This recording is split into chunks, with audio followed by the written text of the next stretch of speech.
अशोक जी कोलकाता से। राधे राधे। राधे राधे महाराज जी।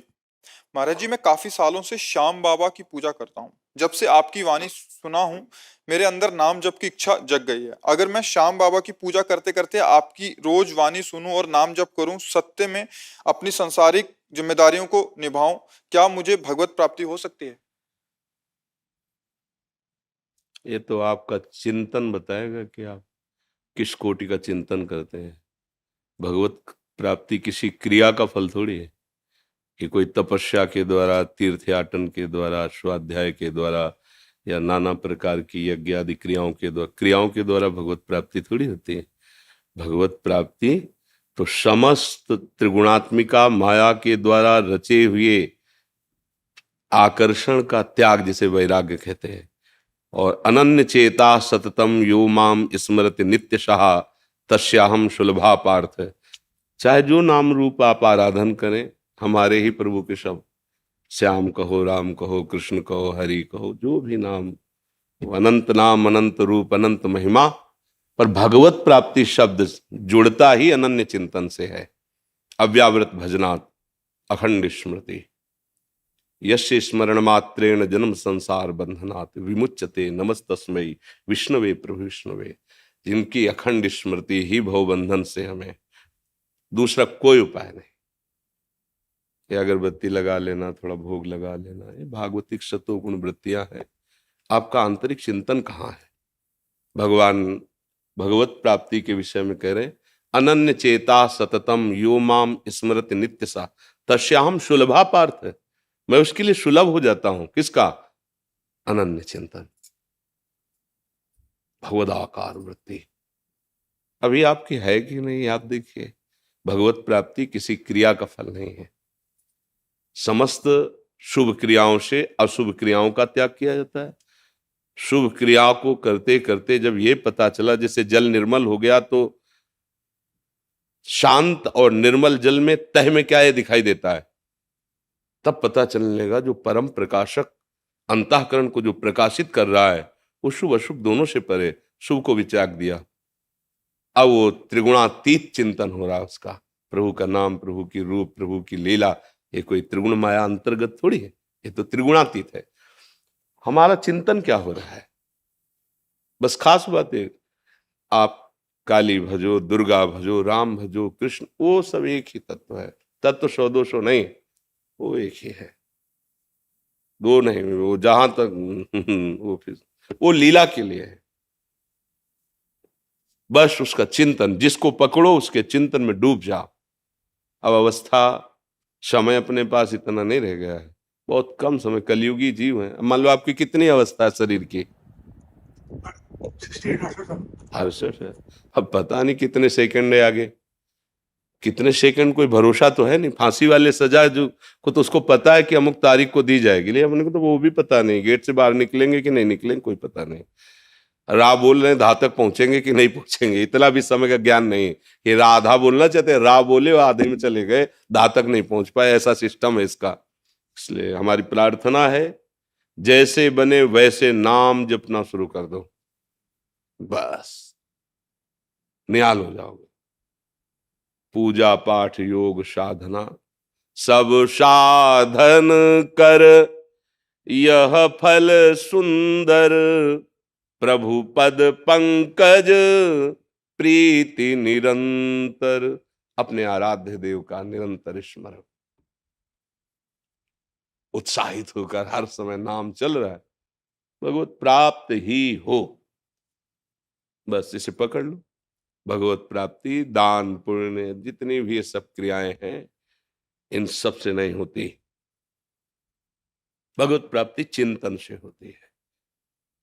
बारी मथे घृत होए बरु सिकता ते बरु तेल, बिनु हरि भजन न भवतरी, या सिद्धांत पे। भगवान के वचन है, अनन्यस चिंतयन्तो माम ये जना पर्युपासते। जो मेरी उपासना अनन्य चिंतन की करते हैं, योगक्षेम मैं वहन करता हूं उनका, और तेषाम हम समुद्धरता मृत्यु संसार सागरात। बस बात पकड़ लो। अगर भगवत प्राप्ति करनी है तो वो आंतरिक चिंतन होता है। हाँ, बाहरी भागवतिक क्रियाएं कर रहे, पर कोई उनकी फल की आशा या उस पर मातृ बुद्धि नहीं, मातृ बुद्धि अंतर के चिंतन में। सब कार्य हो रहे हैं, वार्ता हो रही, सब हम आपको देख रहे हैं, आपके चेहरे पे नाम लिख रहे हैं, आपको लग रहा है हमें देख रहे हैं, हम उसी को देख रहे हैं जिसका अभ्यास किया है, जिसके लिए जीवन समर्पित, उसी को देख रहे हैं। अगर चूक हो जाए तो इतने भजनानंदी महाराज भरत जी मृग में और मृग बन गए। ऐसा चिंतन का खेल है। अगर भगवत प्राप्ति केवल इतने से होती तो चक्रवर्ती सम्राट पद का त्याग, महारानी और पुत्रों का त्याग, गंडकी नदी के किनारे रहना और भगवान के भजन में ऐसी रुचि होना, पढ़ के भागवत में देख लो, वो भूल जाते थे कि इस समय क्या सेवा करनी है। ऐसी स्थिति का भी महापुरुष, चिंतन बिगड़ा, हिरण का चिंतन आ गया, चिंतन बदल के इतना चला गया कि भगवत चिंतन ही रुक गया। पढ़ के देख लो, भगवत चिंतन ही रुक गया तो अगला जन्म क्या हुआ? हिरण का हुआ। अगर इन सब से भगवत प्राप्ति हुई होती तो फिर हो जाती। खास बात चिंतन की है। तुम्हारा चिंतन कहाँ है? तुम क्या बनोगे? जैसे फोटो खींच रहे हैं कैमरे में अंतिम समय, अब आप एक आंख बंद कर लो या जैसी सीन करोगे वही आ जाएगी फोटो। अंतिम समय जो चिंतन करोगे 84 लाख योनियों में वही तुम बन जाओगे। तो हम प्रभु का चिंतन करेंगे तो प्रभु बन जाएंगे। प्रभु पक्का सारूप्य मोक्ष, साक्षात भगवत स्वरूप होकर भगवत धाम में विराजमान होना। गीध देह तज धरि हरि रूपा, हरि रूप प्राप्त करके भगवान, इसे भगवत प्राप्ति कहते हैं। और वो होती है अखंड चिंतन अनन्य भजन से। अब ये कितने जन्म में कर पाता है या कितने दिन में कर पाता है या कितने महीने में, ये साधक की लगन और लालसा के ऊपर है। छूट है इसी जन्म में भगवत प्राप्ति, बस अनन्य चिंतन। तद्विस्मरणेन परम व्याकुलते, राधा राधा राधा। चाहे शौचालय में बैठे हो तो हमको पवित्रता पवित्रता का कोई इसमें विधान नहीं नाम में। अपवित्र पवित्र हुआ सर्वावस्थांगतो पिवा या स्मृत पुंडरीकाक्षम सवायाभ्यंतर शुचि। उबाय अभ्यंतर से पवित्र ही है जो पुंडरीकाक्ष कमल नयन भगवान श्री हरि का नाम जपता है, स्मरण करता है, और स्मरण करने वाला ही भगवत प्राप्त होता है। श्रुति जुनेजा जी कोलकाता से। राधे राधे महाराज जी। महाराज जी, गुरु के अंग संग का सौभाग्य और पूर्णता, क्या ये दोनों जन्म के कर्मों का फल है क्या? कृपा का फल है। गुरु का वर्ण होना,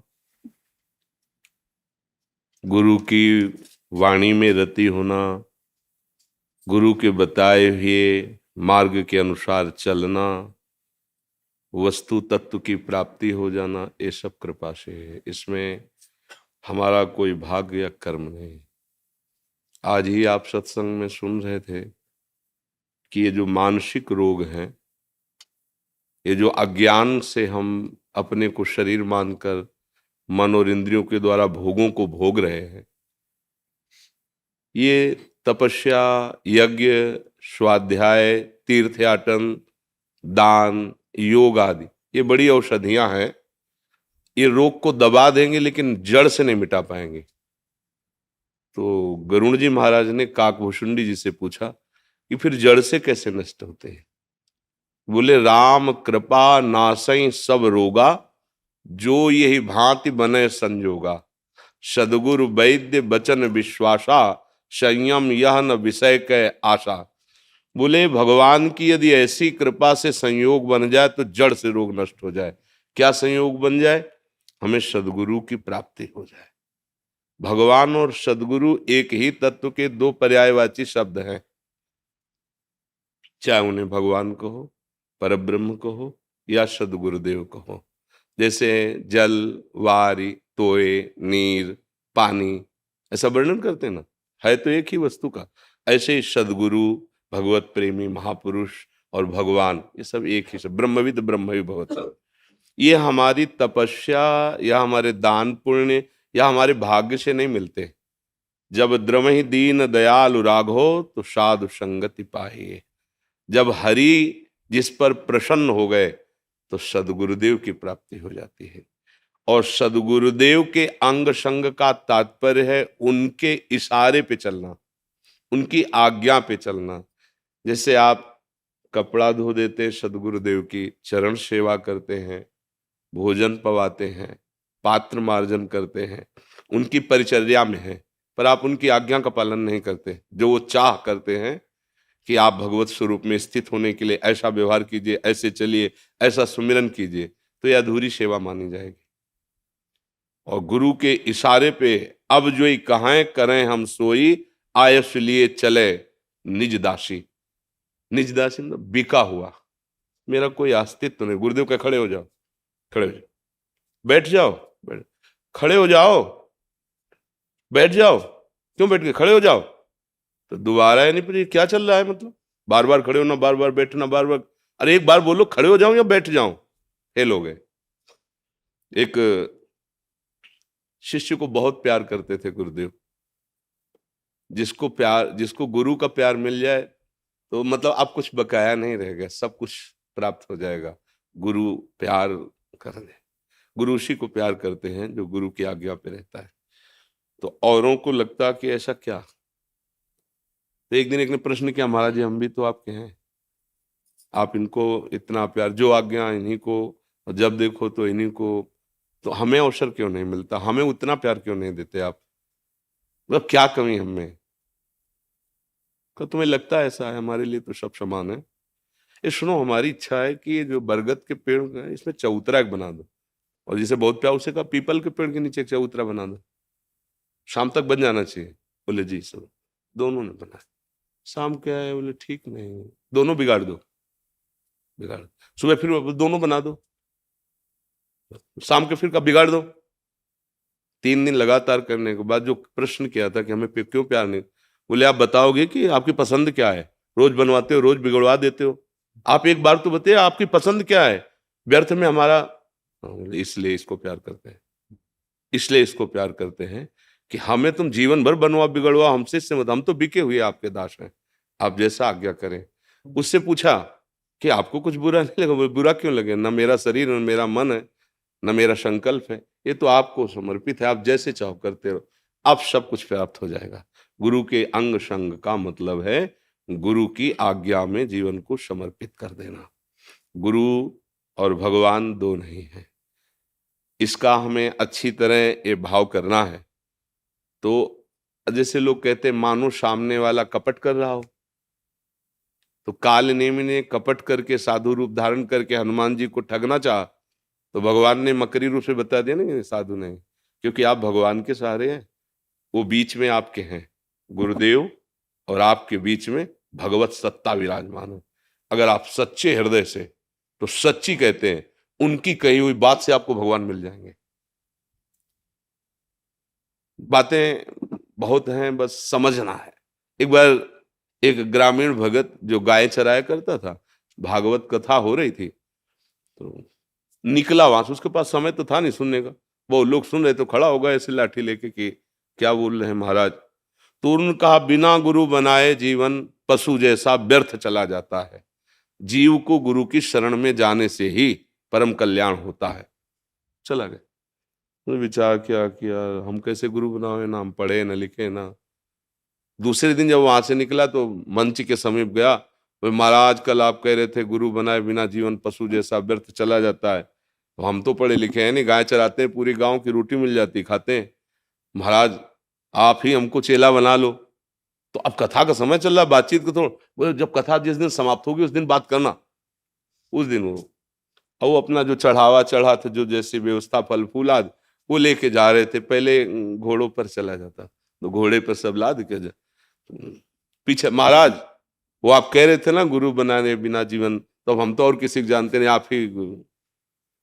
पीछे पड़ गए। उसे भोला भाला देखेगा, धत गपोचन पीछे पड़ा हुआ है ऐसे। बोले जय हो महाराज, मिल गया मंत्र हमको, और एकांत गया नहा धो के। अब देखो ना कोई वेद वाक्य है ये, और ना कोई भगवान नाम के अंतर्गत है। अब वो उनको गुरु मानकर भाव से उन्होंने धत गपोचंद कह दिया ना, व्यर्थ में पीछे पड़ा है, रुको रुको गुरु, ऐसे गुरु मंत्र दिया जाता है। अरे थोड़ी कुछ पवित्रता, कुछ तो। अब गाय चराएगा दिन भर घूम, क्या इसको गुरु मंत्र दे दे, ऐसा भाव नहीं। तो धत गपोचंद अवधत गपोचन, अभी कोई मंत्र थोड़ी, गुरु मंत्र जपना है। गाय चरा रहा तो सुमिरन कर रहा है, बार बार उसी नाम का।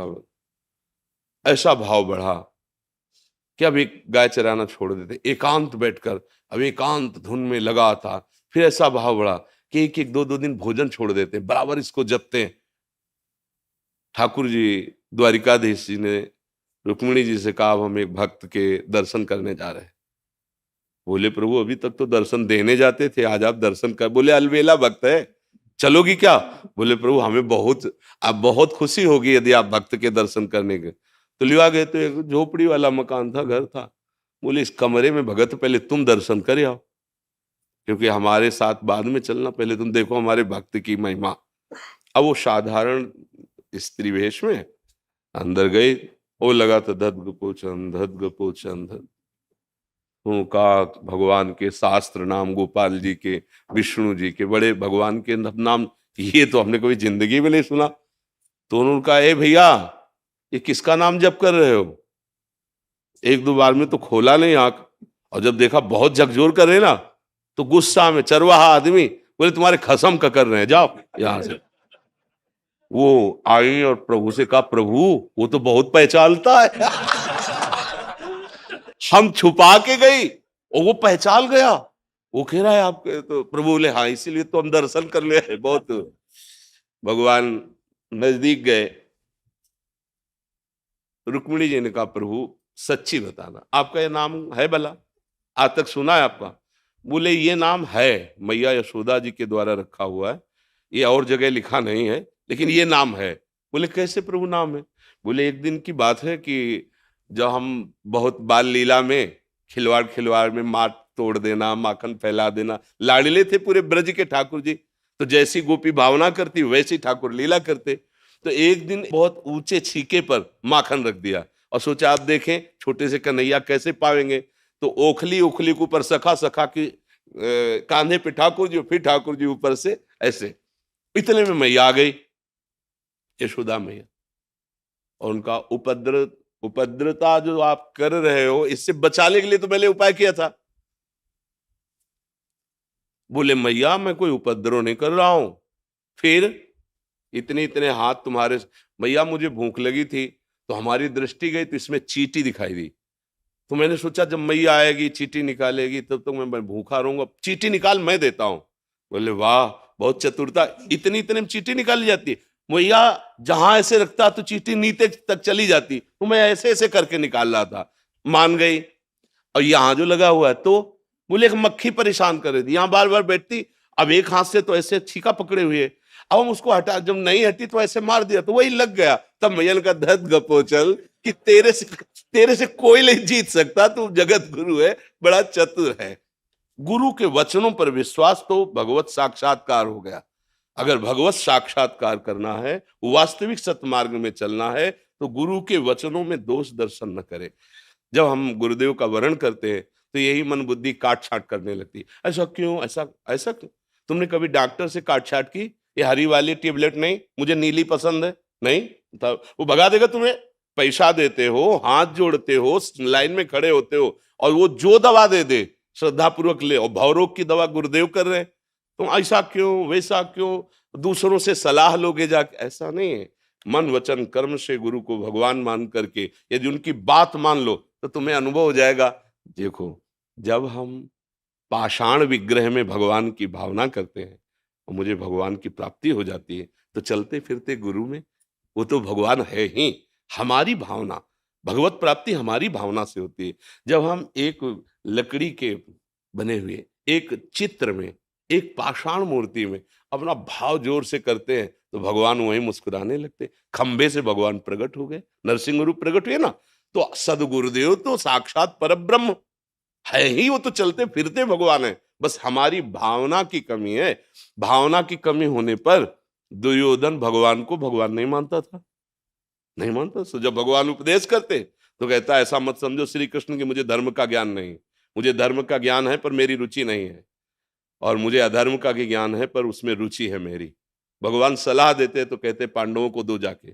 भगवान ने कहा देखो एक बात मान लो, 5 गांव दे दो, इतने में वो 5 राजी हो जाए। बोले सुई के अग्र की नोक भर नहीं देंगे, बात किनसे कर रहा है? अखिल कोटि ब्रह्मांड नायक परम सामर्थ्यशाली भगवान श्री कृष्ण से कह रहा, सुई की नोक भर नहीं, सुई अग्रे न केशवा। भगवान ने कहा फिर ठीक है, युद्ध ही ठीक है। कहाँ माना भगवान को भगवान? अगर भगवान को भगवान नहीं मान रहा तो उसको नहीं दिखाई दे रहा है। और विदुरानी जी भगवत भाव में मगन है, तो दरवाजे के बाहर खटखटा, कौन? श्री कृष्ण। प्रेम में ऐसी ऊंची अवस्था कि उनको अपनी देह का भय भान नहीं। अंदर गए तो प्रभु स्वयं कह रहे, कुछ पवाओ ना। क्या पवाओ? बोले केला रखे ले आओ। तो केला ला रहे, छिलका प्रभु को पवा रही, गूदा फेंक रहे, और प्रभु भी बड़ी मस्ती से पा रहे हैं। तो भगवान के प्रति किया हुआ भाव ही हमें भगवत प्राप्ति कराता है। तो वैसे तो चराचर जगत में भाव करना है भगवान का, पर गुरुदेव तो भगवान के स्वरूप है। स्वार्थ सकल तजी गुरु चरणन भजी, गुण नाम सुनि कथि संतन सो संग करी, काल ब्याल मुख पर्यो कफ पित्त बात भर्यो, भ्रमो कित अनन्य कहाय की जी लाज धरी। हमारी वाणी जी में लिखा हुआ है, यदि आप इसी जन्म में समस्त दुखों का नाश करके आनंद प्राप्त करना चाहते हो तो स्वार्थ का त्याग करके गुरुदेव की आज्ञा पर हो। स्वार्थ सकल तजी गुरु चरणन भजी, और गुरुदेव ने जो नाम दिया है, जो मंत्र दिया है, निरंतर उसके रटने का अभ्यास करो। बस जहां आप नाम मंत्र अभ्यास करोगे, साधु संग करोगे, तो तुम्हें इस शरीर में जो प्रियता है, इस शरीर के भोगों में, अब देख लो कौन सा इसमें अमृत भरा हुआ है। सुख सिंधु भगवान को भूल करके भोगों में जो रति हमारी मन बुद्धि, ये गुरु कृपा ही बचा सकती है। गुरु कृपा ही केवलम, बस उनके वचनों पे चल जाए तो है। पर कठिन होता है मन को गुरु आज्ञा पर लगा पाना। वही आज्ञा पालन करने वाला ही गुरु अंग संगी कहा जाएगा।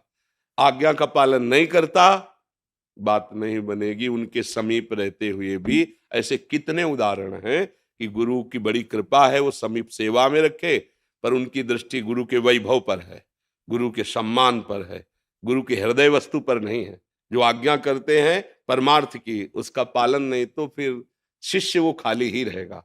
गुरु की अध्यात्म वस्तु की प्राप्ति उससे नहीं होगी, वो सानिध्य में रहते हुए भी अधूरा ही रहेगा। और लाखों कोस दूर है और अपने गुरु को ब्रह्म मानकर उनकी आज्ञा पर चल रहा है, वो पूरा हो जाएगा, लाखों कोस दूर से पूरा हो जाएगा, क्योंकि गुरु वहीं विराजमान है। गुरु अखंड मंडलाकारम व्याप्तमेन चराचरम, चराचर में मेरे गुरुदेव विराजमान। बस उनको हम अपना जीवन आज्ञा पर समर्पित कर दें, ये बहुत कठिन बात। और जिसने समर्पित कर दिया वो फतेह को प्राप्त हो गया, वो जय को प्राप्त हो गया, वो शुभ अशुभ विध्वंस करके महासुख में निमग्न हो गया। ये शुभ अशुभ जो बांधने वाले कर्म है, इनसे मुक्त हो गया। विशाल सोनी जी आजमगढ़ से। श्री हरिवंश महाराज जी, आपके चरणों में कोटि कोटि प्रणाम। गुरुदेव, हमारा छोटा सा आभूषण का व्यवसाय है। कुछ लोग किसी मजबूरी में अपना आभूषण बेचना चाहते हैं जिसमें भगवान की मूर्ति बनी रहती है या प्रणव लिखा रहता है। ऐसे आभूषण खरीद सकते हैं क्या? किन्हीं कारणों से, क्योंकि पुरानी मूर्ति है, उसे गलाने के बाद दूसरा आभूषण बनाया जा सकता है। ऐसी स्थिति में दुकानदार क्या करे महाराज जी? देखो, जो जिनको केवल लौकिक लाभ की, तो उनसे हमारा कोई संभाषण ही नहीं है। लेकिन यदि आप यहाँ आए हो तो इसका मतलब आप कहीं ना कहीं भगवत कृपा पात्र हैं। तो जिसमें प्रभु का श्री विग्रह बना हुआ है, उसे हम स्वर्ण में गलाएं और अपने को सनातन धर्मी कहें, मुझे नहीं लगता बहुत बड़ी हानि है। कोई भी बताओ, आप अपने प्यारे की छवि को आग में झोंक सकते हो क्या? जिससे प्यार हो उसकी फोटो, हमने तो स्कूल पीरियड में देखा बच्चों को, जैसे नहीं, पर्स में अगर दूसरा छीन भी ले, देख भी ले, उसको पीटने की कोशिश करता था। मतलब हमारा वो पर्सनल प्यार का विषय है, आप उसे दो। तो हमारे आराध्य देव की छवि, आराध्य देव के धातु के श्री विग्रह मान लो, अब उनको हम गला सकते हैं। व्यापार, सांसारिक लाभ, ये तो तुम्हारे चिंतन में होगा, लेकिन इसका जो स्वरूप है वो क्या होगा? आप केवल एक व्यापारी हैं। व्यापार किसके लिए? धनोपार्जन के लिए। धनोपार्जन किसके लिए? जीने के लिए। तो जी किसके लिए रहे हो? भोगों के लिए। फिर तो कोई प्रश्न ही नहीं बनता। अगर प्रश्न बनता है तो फिर हम ऐसा नहीं कर सकते। हमारे ठाकुर का विग्रह हो और हम उसे आग में गलाएं, ये अपने से तो, अपनी सलाह में नहीं, मनमानी कुछ भी करो, सलाह में नहीं, मुझे ऐसा लाभ नहीं चाहिए। और उपाय करेंगे और कर लें, लेकिन भगवत विग्रह बना हुआ है, मतलब वो श्री कृष्ण रूप है या राम रूप है या गणेश रूप है या गौरी या लक्ष्मी रूप, कुछ भी रूप रखा हुआ है और बड़ा लाभदायक है, क्योंकि वो पुराना सोना हमें दे रहा है तो काफी हमें प्रॉफिट हो जाएगी। हमारी दृष्टि में क्या नजर आया? केवल सोना ही तो नजर आया, लौकिक लाभ नजर आया, लेकिन सोना जो तुम समझ रहे हो वो नहीं है, जो है उसे तुम समझ नहीं पा रहे, और जो है वही लाभ देगा। ये तो सब करोड़ों अरबों रुपए कमाए और एक झटके में रोड में फैल गए, मैं गाड़ी परिवार सहित सब। कर्म बिगड़ जाते हैं, कर्म बिगड़ गए। अब एक आदमी तलवार से लेकर हमारे विग्रह को काटता है तो हम उसको विधर्मी और कोसते हैं, कहते हैं नीच। हमारे भगवत विग्रहों को समझ रहे ना हमारी बात? और वही हम उसी भगवत विग्रह को थोड़े से लाभ के लिए अग्नि में गलाते हैं, तो हम में उसमें क्या अंतर रहा? आप हमें बताओ, कोई अंतर आप मानेंगे है? कोई अंतर नहीं तो है। प्रभु बस हम यही आपको समझाना चाहते हैं कि कम लाभ, धर्म में जीवन, नमक रोटी, सुखी परिवार, आनंद में जीवन। ज्यादा धर्म विरुद्ध आचरण, वो फिर हानि हो जाएगी। वो बहुत विचित्र खिलाड़ी है, ऐसे खेल खेलता है जिनका हिसाब हमारी समझे में नहीं आता है, बहुत विचित्र। या रहस्य रघुनाथ कर वेग न जाने कोई। जैसे हमारे सामने राधा नाम लिखी जाए और कहा जाए पैर रख करके नांगो नहीं तो तुम्हारा गला काट देंगे, तो हम गला कटवा लेंगे, पैर थोड़ी रखेंगे, क्योंकि मेरे आराध्य देव का नाम है। नहीं, हमारा गला काट। एक फूल की पंखुड़ी अगर प्रभु के श्रीअंग के आभूषण में बनी हुई है और वो गिर गई, अगर वो हमारे, तो हम पहले उसे ढूंढेंगे, उसे उठाएंगे, तो हृदय जलेगा, धोखे से न छू जाए। एक पुष्पदंत नाम के भगवान शिव के बड़े पार्षद हुए हैं, तो भगवान शिव के लिए एक राजा की पुष्प वाटिका से सुंदर सुंदर पुष्प रात्रि में ले जाते थे। तो राजा को पता चला कोई ऐसा अव्यक्त चोर आता है तो सारे फूल बगीचे के ले जाता है, सुंदर कमल सुंदर ऐसे। तो उन्होंने विद्वानों से बात की, ऐसा कौन चोर हो सकता है कि जो अव्यक्त रूप से आता है वो लेके, बाहर सब पूरी फौज लगी हुई। तो उनका है कोई दैवी शक्ति संपन्न है, और दैवी शक्ति अंतर्ध्यान हो जाना, प्रकट हो जाना, ये तो उनका उसको कैसे पकड़ा जा सकता है? बोले भगवान विश्वनाथ जी के, काशी विश्वनाथ जी के प्रसादी बिल्व पत्र फूल बगीचे में फेंकवा दीजिए, पैर पड़ते ही सारे पुण्य नष्ट हो जाएंगे और वो पकड़ा जाएगा। ऐसा ही किया गया, जी किया। तो अब उनके सामर्थ्य नहीं अंतर्ध्यान होने की, तो शिव महिमना स्तोत्र उसी समय उन्होंने रचा और उसी समय गान किया, तो ये सारी सामर्थ्य आ गई, फिर अंतर्ध्यान हो गए। कहीं ना कहीं तो जो आपके सामने आए हैं गणेश गौरी या जो भी भगवान नाम रूप, वो आराधना में रहे होंगे, कभी ना कभी तो रहे होंगे, ऐसा तो नहीं कि रखे केवल रहे।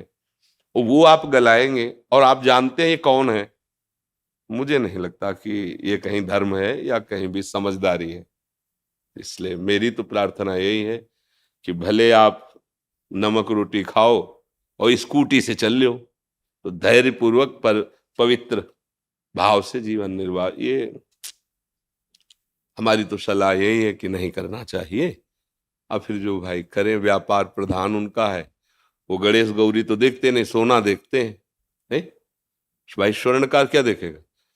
अब एक भगत गए और गणेश जी और चूहा दोनों ले गए, वजन में चूहा ज्यादा था तो चूहा को पैसे ज्यादा दिए। तो उनका अरे गणेश जी का तो ये वाहन है, बोले हमें वाहन हो गणेश जी थोड़ी मतलब, हमको तो रुपए थे पैसे, वजन उसका ज्यादा तो पैसा उसका ज्यादा मिलेगा।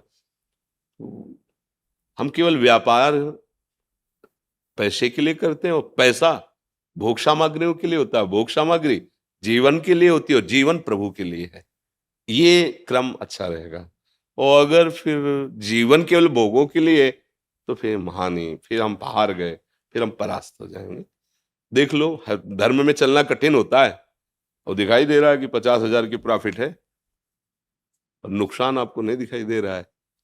नहीं नहीं, हम नहीं लेंगे, हम नहीं, ऐसा किसी और को हमारे यहाँ नहीं बिकेगा, हमारे यहाँ ये गलेगा नहीं, ऐसा ऐसा भाव रखिए। तो भगवान देख रहे हैं ना, और उन्होंने अपने एक संकल्प में अनंत ब्रह्मांडों का सृजन कर दिया। जब आपको धनी बनाना होगा ना, तो सेकंड थोड़ी लगेगा उनके लिए। आप कितनी भी मेहनत करो, गांव की कहावत है कि जब देते तो छप्पर फाड़ के देते, नहीं कहते? ऐसा ही कुछ है उनका खेल। विश्वास करो उन पे, नाम जप करो, धर्म से चलो, सुखी रहोगे, शांत रहोगे, आनंदित रहोगे। आजकल देखो ना, पोस्टर में भगवान की छवि छाप दी, जरा देखना, और नाम लिख दिया और क्या क्या भगवान, और ऐसे गली के ऊपर लगा दिया। अब वो पोस्टर फट करके नाली में पड़ा है। ठाकुर भी पड़े हैं, और उनमें गुरु जी की भी छवि है, उसमें नाम भी है। मतलब कहाँ हमारा धर्म, समझ में नहीं आ रहा है। जिनको हम सिंहासन में विराजमान करते, वो नाली में पड़े हैं, वो लोगों के पैरों के नीचे आ रहे हैं, इसलिए तो बुद्धि भ्रष्ट हो जाती है। कहाँ परमार्थ का मतलब? आराध्य देव की छवि आराध्य देव है यार, तमाकू की पुड़िया पे आराध्य देव की छवि, भगवत स्वरूपों को थैले में, लिफाफों में, ब्याह के कार्डों में।